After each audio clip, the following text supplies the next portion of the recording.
Dear friends, ಮತ್ತೆ ನಾನು ನಿಮಗೆ ಆನ್ಲೈನ್ ಕ್ಲಾಸಿಗೆ ಕರ್ಕೊಂಡು ಬರ್ತಾ ಇದ್ದೀವಿ. ಹಾಗಾದರೆ ನಮ್ಮ ಇವತ್ತಿನ ಆನ್ಲೈನ್ ಕ್ಲಾಸ್ ಏನಪ್ಪ ಅಂತ ಹೇಳಿದ್ರೆ ಶೇಷನ್ ಬಗ್ಗೆ ಮತ್ತೆ ನಾವು ಪಾಠವನ್ನು ಮುಂದುವರಿಸ್ತಾ ಇದ್ದೀವಿ. ಈಗಾಗಲೇ ನಾವು ಶೇಷನ್ ಬಗ್ಗೆ ನಾಲ್ಕು ಬಚ್ಚಿಂದ ಹಾಗೆ ಅವನ ಏಳಿಗೆಯನ್ನು ನೋಡ್ತಾ ಇದ್ವಿ. ಅವನು ದಕ್ಷಿಣ ಬಿಹಾರದಲ್ಲಿ ಬಹರ್ಖಾನ್ ಲೋಣಿಯನ್ನು ಉಪಪ್ರಾಂತ್ಯಾಧಿಕಾರಿಯಾಗಿ ಕಾರ್ಯನಿರ್ವಹಿಸ್ತಾ ಇರಬೇಕಾದ್ರೆ ಅವನ ಶೀಘ್ರಗತಿಯಲ್ಲಿ ಉನ್ನತವಾದ ಹುದ್ದೆಗಳನ್ನು ಪಡ್ಕೊಂಡಿದ್ದವರು ಅವನ ಜೊತೆ ಇರುವಂಥ ಪಠಾಣರು ಅದರ ಬಗ್ಗೆ ಮತ್ಸರ ಪಡ್ಕೊಂಡು ಕೊನೆಗೆ ಅವನ ವಿರುದ್ಧ ಪಿತೂರಿ ಮಾಡಲ್ಪಟ್ಟಂಥ ವಿಷಯ ನಮಗೆಲ್ಲರಿಗೂ ಗೊತ್ತಿದೆ. ಹಾಗಾದರೆ ಈ ಪಿತೂರಿ ಮಾಡಲ್ಪಟ್ಟಂಥ ವಿಷಯ ನಮಗೆಲ್ಲ ಗೊತ್ತಿದ್ದು, ಹಾಗಾದರೆ ಆ ಪಿತೂರಿಗೆ ಯಾವ ರೀತಿಯಾಗಿ ಇವನು ಬಲಿಯಾಗ್ತಾನೆ ಅಂತೇಳಿ ನಾವು ಕಳೆದ ಕ್ಲಾಸ್ನಲ್ಲಿ ಕೂಡ ನೋಡಿದ್ದೀವಿ ಅಲ್ವಾ. ಪಿತೂರಿಗೆ ಯಾವ ರೀತಿ ಬಲಿಯಾಗಲ್ಪಟ್ಟ, ಕೆಲಸವನ್ನು ಕಳ್ಕೊಂಡು ಇವನು ಹೋಗಲ್ಪಟ್ಟ ಅನ್ನೋ ವಿಷಯಗಳು ನಾವು ನೋಡಿದ್ದೀವಿ. ಹಾಗಾದರೆ ಕೆಲಸ ಕಳ್ಕೊಂಡು ಅವರು ಮೊಘಲ ಸಾಮ್ರಾಜ್ಯದ ಸೇವೆಯಲ್ಲಿ ಕರ ಮತ್ತು ಮಾಣಿಪುರದ ಪ್ರಾಂತ್ಯಾಧಿಕಾರಿಯಾಗಿದ್ದಂಥ ಜುನೈದಿ ಬಲ್ಸನ್ ಸಾಹಿಬಿಂದ ಕೆಲಸ ಸೇರಿಕೊಂಡ ಅಂತೇಳಿ ನೋಡಿದ್ದೀವಿ ಅಲ್ವಾ. ಹೀಗೆ ಮೊಘಲ ಸಾಮ್ರಾಜ್ಯದಲ್ಲಿ ಅಥವಾ ಮೊಘಲರ ಸೈನಿಕ ಸೇವೆಯಲ್ಲಿ ಸೇರಿಕೊಂಡಿದ್ದಂತಹ ನಮ್ಮ ಶೇರ್ ಖಾನ್ ಅಲ್ಲಿ ಮೊಘಲರಿಗಾಗಿ ಅಥವಾ ಈ ಒಂದು ಬಾಬರ್ನಿಗಾಗಿ ಅವನು ಸುಮಾರು ತನ್ನ ಜೀವನವನ್ನೇ ತ್ಯಾಗ ಮಾಡಿ ದುಡಿತಾನೆ. ಬಾಬರ್ ಅಫ್ಘಾನರ ಮೇಲೆ ದಂಡೆತ್ತಿ ಹೋದಂಥ ಸಮಯದಲ್ಲಿ ಇವನು ತನ್ನ ಶಕ್ತಿ ಸಾಮರ್ಥ್ಯವನ್ನು ಮೀರಿ ಮೊಘಲರ ಬಾಬರ್ನಿಗೆ ಜಯ ತಂದುಕೊಡಲು ಪ್ರಮುಖ ಪಾತ್ರ ವಹಿಸಲ್ಪಟ್ಟ ಅಂತೇಳಿ ನಾನು ನಿಮಗೆ ಕಳೆದ ಕ್ಲಾಸನ್ನು ಹೇಳಿದ್ದೀನಿ ಅಲ್ವಾ. ಹೀಗೆ ತಂದುಕೊಟ್ಟಿದ್ದಕ್ಕಾಗಿ ಬಾಬರ್ ಏನು ಮಾಡಿದ, ತುಂಬ ಸಂತೃಪ್ತನಾಗಿ ಇವನಿಗೆ ಅವನ ಜಾಗೀರಾಗಿದ್ದಂಥ ಸಸಾರಾಮ್, ಕವಾಸ್ಪೂರ್ ಮತ್ತು ತಾಂಡಗಳ ಜಾಗೀರನ್ನು ದಯಪಾಲಿಸಲ್ಪಟ್ಟ ಅಂತ ಹೇಳಿದ್ವಿ ನಾವು ಅಲ್ವಾ. ಆದರೆ ಅಲ್ಲಿರ್ಬೇಕಾದ್ರೆ ಅವನು ಈ ಮೊಘಲರ ಸೈನಿಕ ಸೇವೆ ಮತ್ತು ಆಡಳಿತ ಸೇವೆಯಲ್ಲಿಯ ಅನೇಕ ನ್ಯೂನತೆಗಳನ್ನು ಪತ್ತೆ ಹಚ್ಚಿದ ಮೇಲೆ ಹಾಗಾದರೆ ಏನು ಮಾಡಬೇಕು ಅಂತ ಹೇಳಿ ನಿರ್ಧರಿಸಲ್ಪಟ್ಟ ಅನ್ನೋದನ್ನು ನಾವೀಗ ಅವನ ಬಂಗಾಳದ ಪ್ರಾಂತ್ಯಾಧಿಕಾರಿಯಾಗಿ ಶೇರ್ ಖಾನ್ ಬಗ್ಗೆ ಬಂಗಾಳದ ಪ್ರಾಂತ್ಯಾಧಿಕಾರಿಯಾಗಿ ಶೇರ್ ಖಾನ್ ಮೊಘಲರ ಸೇವೆಯಲ್ಲಿ ಇರಬೇಕಾದ್ರೆ ಇವನು ಏನಪ್ಪಾ ಅಂತ ಹೇಳಿದ್ರೆ ಆ ಮೊಘಲರೇತರನ್ನ ಅಂದರೆ ಮೊಘಲರು ಬಿಟ್ಟು ಇತರೇ ಜನರನ್ನ ಮೊಘಲರೇತರನ್ನ ಹೀನಾಯವಾಗಿ ಕಾಣ್ತಾ ಇರುವುದನ್ನು ಮನಗಂಡವ. ನಾವೆಷ್ಟೇ ನಿಷ್ಠೆಯಿಂದ ಸೇವೆಗೈದರೂ ಕೂಡ ಮೊಘಲರು ನಮ್ಮನ್ನು ದ್ವಿತೀಯ ದರ್ಜೆ ಪ್ರಜೆಗಳನ್ನಾಗಿ ನೋಡ್ತಾರೆ ಅಂತೇಳಿ ಗೊತ್ತಾದ ಮೇಲೆ ನಾನು ಅಲ್ಲಿರೋದು ಬೇಡ ಅಂತೇಳಿ ನಿರ್ಧರಿಸ್ತಾರೆ. ನಾನು ಎಷ್ಟೇ ಪ್ರಭಾವಶಾಲಿಯಾಗಿರಲಿ, ಎಷ್ಟೇ ಪ್ರತಿಭೆಯನ್ನು ಹೊಂದಿರಲಿ, ಸಾಮರ್ಥ್ಯ ಹೊಂದಿರಲಿ, ಇಲ್ಲಿ ಬೆಲೆ ಇಲ್ಲ ಅಂದಮೇಲೆ ಇರೋದು ಬೇಡ ಅಂತೇಳಿ ನಿರ್ಧರಿಸ್ತಾನೆ. ನಿರ್ಧರಿಸಿ ಏನು ಮಾಡ್ದ, ಅಲ್ಲಿ ಇರಬೇಕಾದ್ರೆ ಈ ಮೊಘಲ ಸೈನ್ಯದಲ್ಲಿರುವಂತಹ ಸೈನಿಕ ವ್ಯವಸ್ಥೆಯಲ್ಲಿದ್ದಂಥ ದೋಷಗಳನ್ನು, ಆಡಳಿತ ವ್ಯವಸ್ಥೆಯಲ್ಲಿದ್ದಂಥ ದೋಷಗಳನ್ನು ಪತ್ತೆ ಹಚ್ಚಿ ಮತ್ತೊಮ್ಮೆ ಈ ದೋಷಗಳು ದೌರ್ಬಲ್ಯಗಳನ್ನು ಉಪಯೋಗಿಸಿಕೊಂಡು ಈ ದೇಶದಿಂದ ಮೊಘಲರು ಓಡಿಸಿ ಮತ್ತೊಮ್ಮೆ ಭಾರತದಲ್ಲಿ ಅಫ್ಘಾನ್ ಸಾಮ್ರಾಜ್ಯ ಸ್ಥಾಪಿಸೋದು ಏನು ದೊಡ್ಡ ಮಾತಲ್ಲ ಅನ್ನೋದು ಗೊತ್ತಾದ ತಕ್ಷಣ ಅವನೇನು ಮಾಡ್ದ, ಆ ಒಂದು ಮೊಘಲ ಸೇವೆಯನ್ನು ಬಿಟ್ಟವನೇ ಏನು ಮಾಡ್ದ, ಕ್ರಿಸ್ತಿ ಶಕ 1528 ಅವನು ಆ ಕೆಲಸಕ್ಕೆ ಸೇರಿಕೊಂಡಿದ್ದ.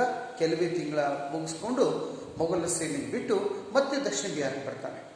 ಆ ದಕ್ಷಿಣ ಬಿಹಾರಕ್ಕೆ ಬಂದ ತಕ್ಷಣ ದಕ್ಷಿಣ ಬಿಹಾರದಲ್ಲಿ ತನ್ನ ಒಡೆ ಇದ್ದಲ್ಲ, ಯಾರು ಬಹರ್ಖಾನ್ ಲೋಣಿಯ, ಅವನೇ ಈಗ ಸುಲ್ತಾನ್ ಮೊಹಮ್ಮದ್ ಶಾ ಅಂತೇಳಿ ಸ್ವತಂತ್ರ ಘೋಷಿಸ್ಕೊಂಡಿದ್ದ. ಸುಲ್ತಾನ್ ಮೊಹಮ್ಮದ್ ಶಾ ಹತ್ರ ಬಂದು ಮತ್ತೆ ಸೇವೆಗೆ ಸೇರಿಸ್ಕೊತಾನೆ. ಅವನು ಇವನನ್ನು ಪ್ರೀತಿಯಿಂದ ಮತ್ತೆ ತನ್ನ ಸೇವೆಗೆ ಸೇರಿಸ್ಕೊಂಡ. ಹಾಗೆ ಅವನನ್ನು ತನ್ನ ಮಗ ಜಲಾಲ್ ಖಾನ್ನ ಶಿಕ್ಷಕನನ್ನಾಗಿ ನೇಮಿಸಲ್ಪಟ್ಟ. ಆದರೆ ಅದೇ ವರ್ಷ ಇವನು ಸಾವನ್ನು ಪಡ್ತಾನೆ. ಯಾರು? ಸುಲ್ತಾನ್ ಮೊಹಮ್ಮದ್ ಶಾ, ದಕ್ಷಿಣ ಬಿಹಾರದ ದೊರೆ. ಅವ ಸತ್ತ ತಕ್ಷಣ ಅವನ ಮಗ ಜಲಾಲ್ ಖಾನ ಸುಲ್ತಾನಾಗಿ ಅಧಿಕಾರವಹಿಸಿಕೊಂಡ. ಅಪ್ರಾಪ್ತನಾಗಿದ್ದ. ಹಾಗಾಗಿ ಅವನಿಗೆ ಸ್ವತಂತ್ರವಾಗಿ ಕಾರ್ಯನಿರ್ವಹಿಸಕ್ಕೆ ಆಗಲ್ಲ ಅಂಥೇಳಿ ಅವನ ತಾಯಿ ಅಂದರೆ ಸುಲ್ತಾನ್ ಮೊಹಮ್ಮದ್ ಶಾನ ಹೆಂಡತಿ ದೂದ್ ಬಿಬಿ ತನ್ನ ಮಗನ ರಾಜಪ್ರತಿನಿಧಿಯಾಗಿ ಕಾರ್ಯನಿರ್ವಹಿಸಲ್ಪಟ್ಲು.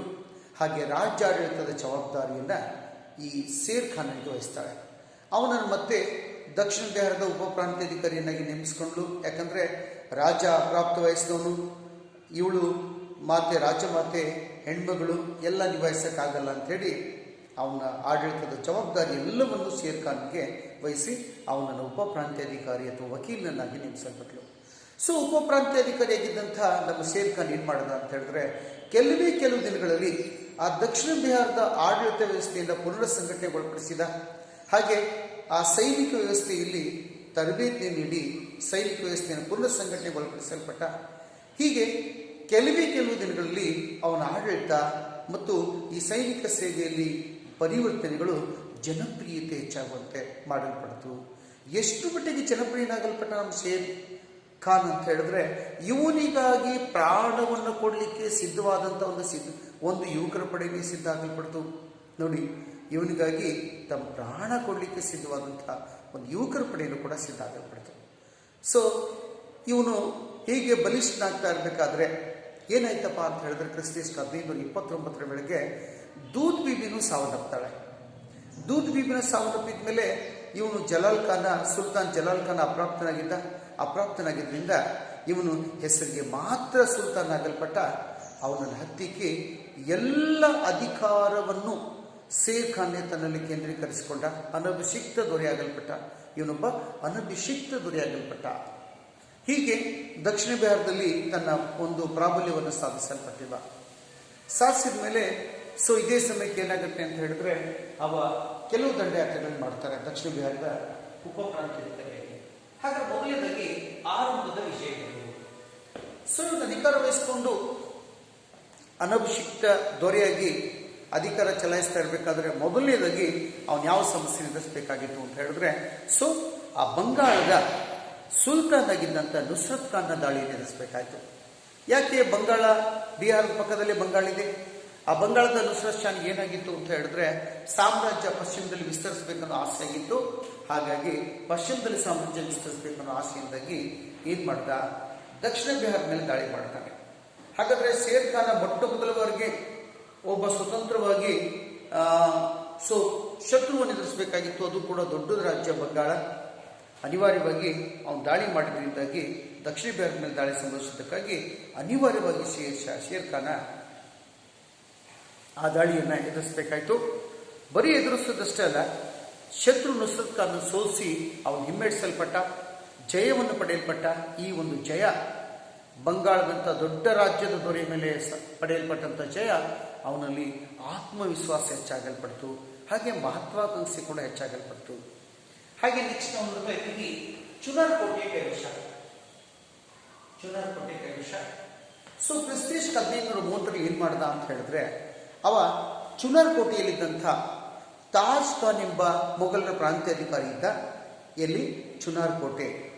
ಅದು ಕೂಡ ಈ ದಕ್ಷಿಣ ಬಿಹಾರದ ಭಾಗದಲ್ಲಿ ಬರ್ತಾ ಇರುವಂಥ ಒಂದು ರಾಜ್ಯ. ಆ ಚುನಾರ್ ಕೋಟೆ ಸಸಾರಾಮದ ಪಕ್ಕದಲ್ಲಿ ಬರುತ್ತೆ, ದಕ್ಷಿಣ ಬಿಹಾರದ ಪಕ್ಕದಲ್ಲಿ. ಉತ್ತರ ಪ್ರದೇಶದ ಗಡಿಭಾಗ ಮತ್ತು ಬಿಹಾರದ ಗಡಿಭಾಗದಲ್ಲಿ ಬರುತ್ತೆ. ಈ ಚುನಾರ್ ಕೋಟೆಯಲ್ಲಿ ಯಾರಿದ್ರು ಅಂತ ಹೇಳಿದ್ರೆ ಇದು ಮೊಘಲರಿಗೆ ಸೇರಿದಂಥ ಒಂದು ಪ್ರಾಂತ್ಯ ಆಗಿತ್ತು. ಈ ಒಂದು ಪ್ರಾಂತ್ಯದ ಪ್ರಾಂತ್ಯಾಧಿಕಾರಿ ತಾಜ್ ಖಾನ್ ಎಂಬುದನ್ನು ಆಳ್ವಿಕೆ ಇದ್ದ. ಈ ತಾಜ್ ಖಾನ ಅಕಸ್ಮಾತಾಗಿ ಸಾವನ್ನಪ್ಪಿದ್ರಿಂದ ಅವನ ಹೆಂಡತಿಯಾಗಿದ್ದಂಥ ವಿಧವೆ ಲಾಡಿಲ್ ಬೇಗಂ ಅಂತ ಇದ್ಲು. ಆ ಲಾಡಿಲ್ ಬೇಗಂಗಳನ್ನು ಇವನು ಮದುವೆ ಆಗ್ತಾನೆ. ಮದುವೆ ಆಗಿದ್ದರಿಂದಾಗಿ ಇಡೀ ಚುನಾರ್ ಕೋಟೆ ಶೇರ್ ಖಾನ ಕೈವಶ ಆಗುತ್ತೆ. ಅಲ್ಲಿ ಅಪಾರ ಸಂಪತ್ತಿನ ನಿಕ್ಷೇಪ ಕೂಡ ಶೇರ್ ಖಾನ ಕೈವಶವಾಗುತ್ತೆ. ಈಗಾಗಲೇ ಸೈನಿಕವಾಗಿ ಬಲಾಢ್ಯನಾಗಿದ್ದಂಥ ನಮ್ಮ ಶೇರ್ ಖಾನ್ ಈಗ ಧನಾಢ್ಯವಾಗಿ ಕೂಡ ಬಲಾಢ್ಯನಾಗಲ್ಪಟ್ಟ. ಈ ಚುನಾರ್ ಕೋಟೆ ಕೈವಶದಿಂದಾಗಿ ಆ ಲಾಡಿಲ್ ಬೇಗಂಗಳನ್ನು ಮದುವೆಯಾಗಿ ಅಲ್ವಾ. ಹಾಗಾದ್ರೆ ನೆಕ್ಸ್ಟು ಹುಮಾಯೂನನ ಆಕ್ರಮಣ.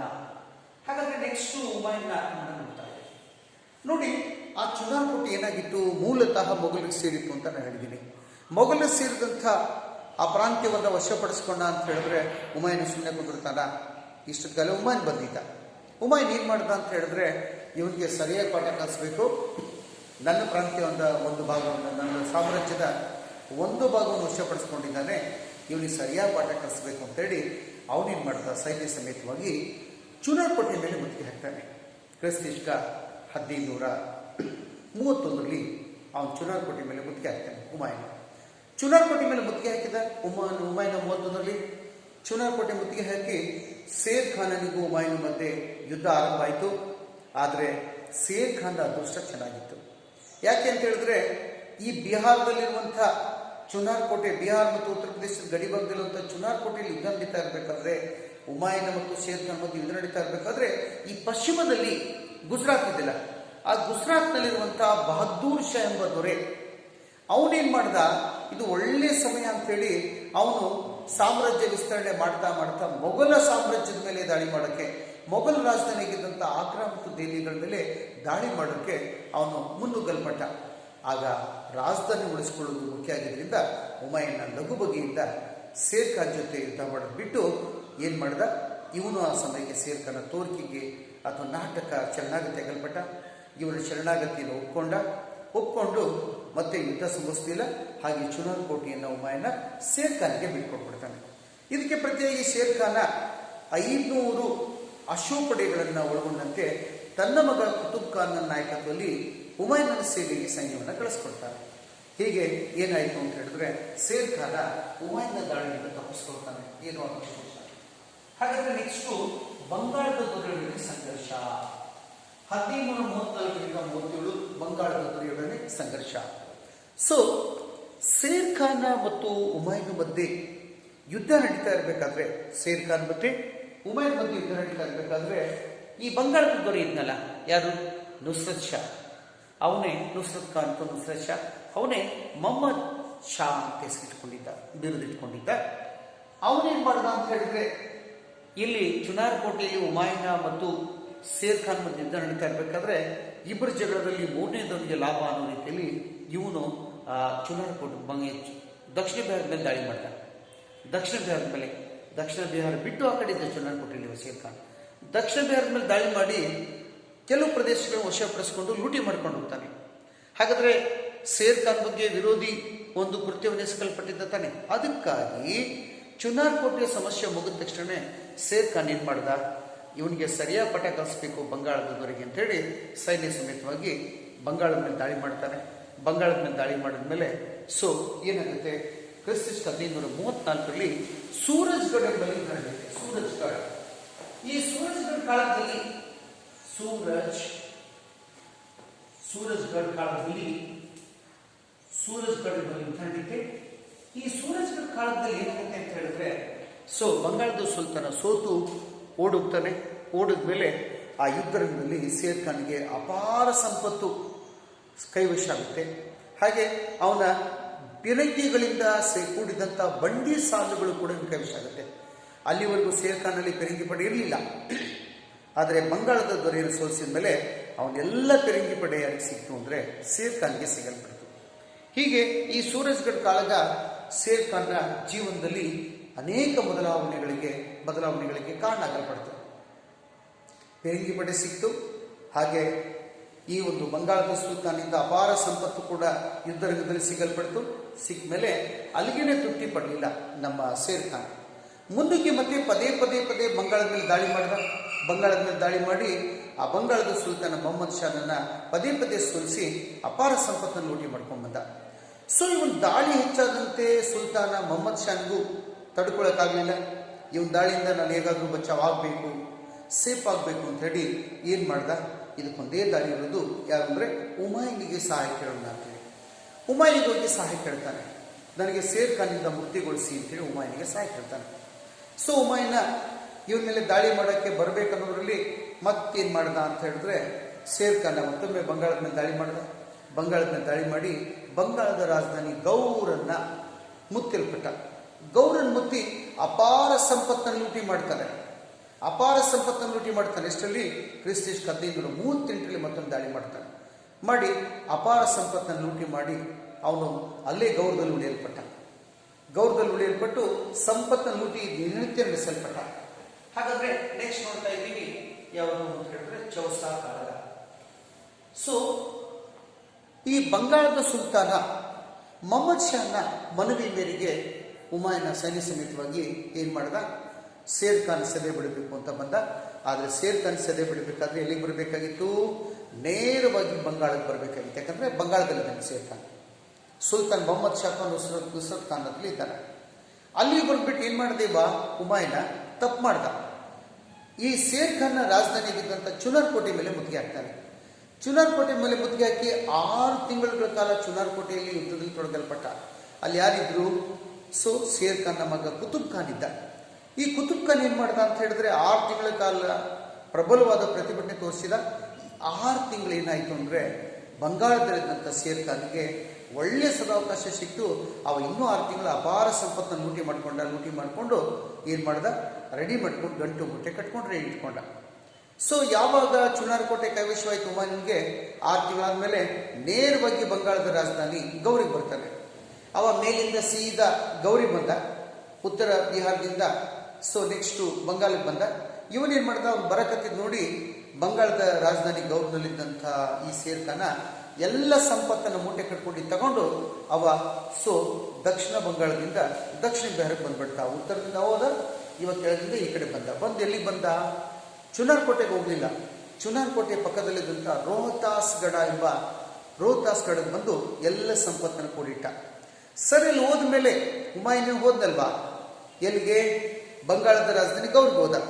ಆ ಬಂಗಾಳದ ರಾಜಧಾನಿ ಗೌರಿಗೆ ಹೋದ್ಮೇಲೆ ಅವನು ಸ್ವಲ್ಪ ಆದ್ರೂ ಜವಾಬ್ದಾರಿ ಬೇಕಾದ. ಅಲ್ಲಿಲ್ಲ ಆದಮೇಲೆ ಶೇರ್ ಖಾನ್ ಎಲ್ಲಿದ್ದಾನೆ ಅವನಿಗೆ ಬೆನ್ನೆಟ್ಟು ಹೋಗಿ ಸಾಯಿ ಬಿಡಿಬೇಕಾಗಿತ್ತಲ್ವಾ, ಕೊಂದಾಕಬೇಕಾಗಿತ್ತು, ಇಲ್ಲ ಸೋಲಿಸ್ಬೇಕಾಗಿತ್ತು.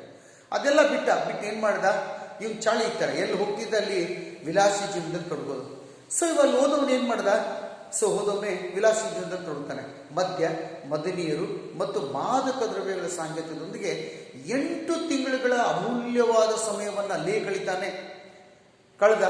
ತನ್ನ ರಾಜಧಾನಿ ಮರ್ತ, ತನ್ನ ಶತ್ರುನ ಮರ್ತ, ಎಲ್ಲ ಮರೆತು ವಿಲಾಸಿ ಜೀವನದಲ್ಲಿ ತೊಡಗಲ್ಪಟ್ಟ. ಇವನೇನೋ ಹೋಗ್ಲಿ, ಹಾಳಾಗೋಗ್ಲಿ. ಇವನ ಸೈನಿಕರು ಮತ್ತು ಮಂತ್ರಿಗಳಿಗೂ ಬುದ್ಧಿ ಬೇಕಾಗಿತ್ತು ತಾನೆ. ಅವರು ಕೂಡ ಅದನ್ನೆಲ್ಲ ಮರೆತರು. ಯಥಾ ರಾಜ ತಥಾ ಸೈನಿಕರ ರೀತಿಯಲ್ಲಿ ಅವರು ವಿಲಾಸಿ ಜೀವನದಲ್ಲಿ ತೊಡಗಲ್ಪಟ್ಟರು.